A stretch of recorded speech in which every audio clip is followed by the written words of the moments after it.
Your testosterone levels are dropping, and most guys have absolutely no idea it is happening. No dramatic symptoms, no warning signs, just a slow fade, less energy, less drive, less muscle, less motivation. And the worst part, a lot of the advice out there on how to fix it is either wrong, incomplete, or just trying to sell you something. Here is what is actually going on. Testosterone is a hormone, meaning it is a chemical signal that tells one part of your body to talk to another part that is far away. Specifically, your hypothalamus signals your pituitary gland, which then signals your testes to produce testosterone. The whole chain is called the HPG axis, the hypothalamic pituitary gonadal axis. And here is something most people do not know. Testosterone is built from cholesterol, the same molecule everyone has been told to fear. Your body uses it as a raw material to manufacture your hormones. So the idea that cholesterol is just bad for you is far too simplistic. Now, testosterone naturally starts declining somewhere between the ages of 20 and 30.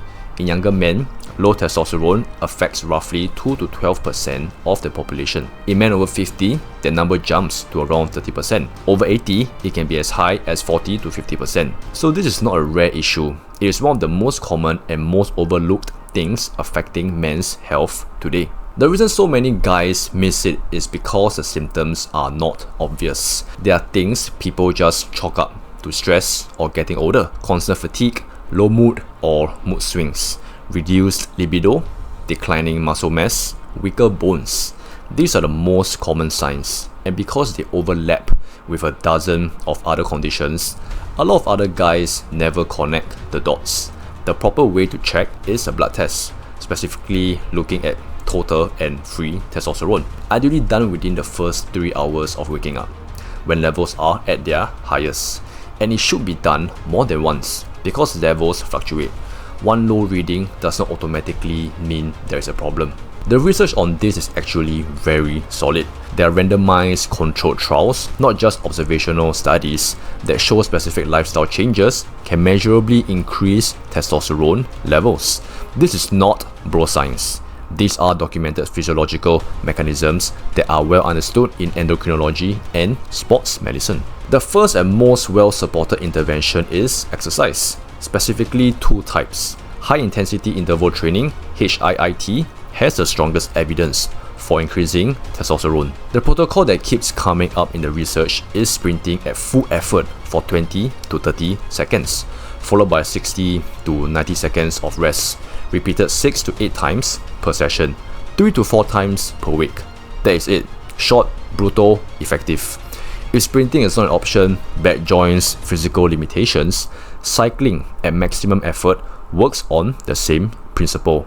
Even moderate intensity cardio shows some benefit, just not as significant. The second type is resistance training, specifically lifting at 80 to 90% of your 1 rep max, with lower rep ranges, around 5 to 6 reps per set. This kind of heavy compound training has a direct relationship with testosterone output, not endless sets of 12 for the pump. Heavy, progressive, strength-focused lifting. Sleep is probably the most underrated factor in this entire conversation. Testosterone is produced during stage 3 and REM sleep, the deeper stages. If your sleep is fragmented, shallow, or consistently under 7 hours, your body is not getting the window it needs to produce testosterone properly. The research consistently points to 7 to 9 hours as the target, and quality matters just as much as quantity. A cold, dark, quiet room, no caffeine within 8 to 10 hours of sleep. Yes, that's far out. Caffeine consumed even hours before bed has been shown to reduce sleep quality, even if it does not prevent you from falling asleep. You may feel like you slept fine, but the depth of sleep is compromised. This one is simple, but most people refuse to prioritize it. Sleep is not laziness, it is where a significant portion of your hormonal output actually happens. Cortisol and testosterone have an inverse relationship. When cortisol goes up, which happens under chronic stress, testosterone production gets suppressed. Evolutionary, this makes sense. If your body thinks you are in danger, building muscle and maintaining libido are not the priority. Survival is. The problem is that modern stress is chronic. It does not switch off. Deadlines, bad relationships, poor sleep, inflammation, All of it keeps cortisol elevated, and chronically elevated cortisol chronically suppresses testosterone. Managing stress is not soft advice, it is a direct hormonal intervention. Here is something important to be clear about. There is no single food that has been shown to directly increase testosterone in someone who is not already deficient. Anyone telling you to eat a specific food to spike your testosterone is oversimplifying it. What is true is an unhealthy diet absolutely suppresses testosterone, and a healthy diet maintains the organs and endocrine system that produce it. The fundamentals: adequate protein, healthy fats. Because remember, testosterone is built from cholesterol, complex carbohydrates, and specifically making sure you're not deficient in vitamin D, zinc, and magnesium. These three are cofactors in the actual biochemical pathway that produces testosterone. If you're low in any of them, your output suffers, regardless of everything else you do. Body fat directly interferes with testosterone through an enzyme called aromatase. This enzyme converts testosterone into estrogen, and the more body fat you carry, especially around the abdomen, the more aromatase activity you have. The result is lower circulating testosterone and higher estrogen.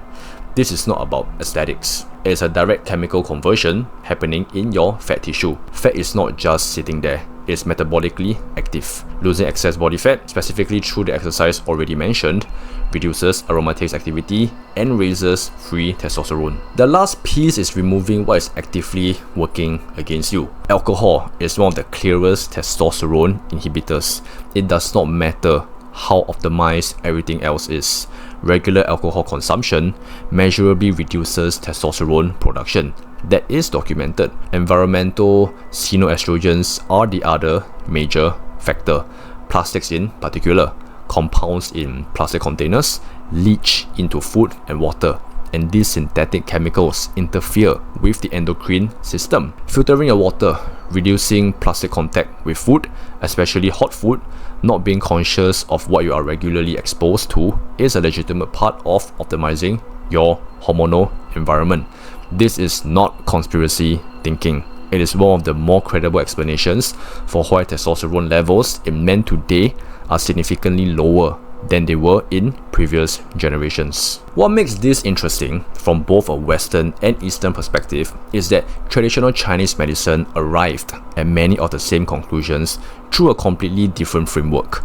The kidney system in traditional Chinese medicine, which governs hormonal output, reproductive health, and deep energy, responds to the exact same inputs: rest, stress reduction, quality nutrition, and movement. The language is different. The mechanisms being described are remarkably similar. The convergence is worth paying attention to. If you want to build a real system around all of this, not just read about it, but actually implement it, One Man Mastery is the place to do that. It is a community built specifically around testosterone optimization, combining the best of Western science with Eastern practice, structured guides, accountability, and a group of men who are actively working on this. The link is in the description. If you're not ready to join yet, keep watching. There's a lot more free content coming. But if you want to actually execute on this and stop leaving results on the table, that is where to go. Feel better, look better. See you in the next one.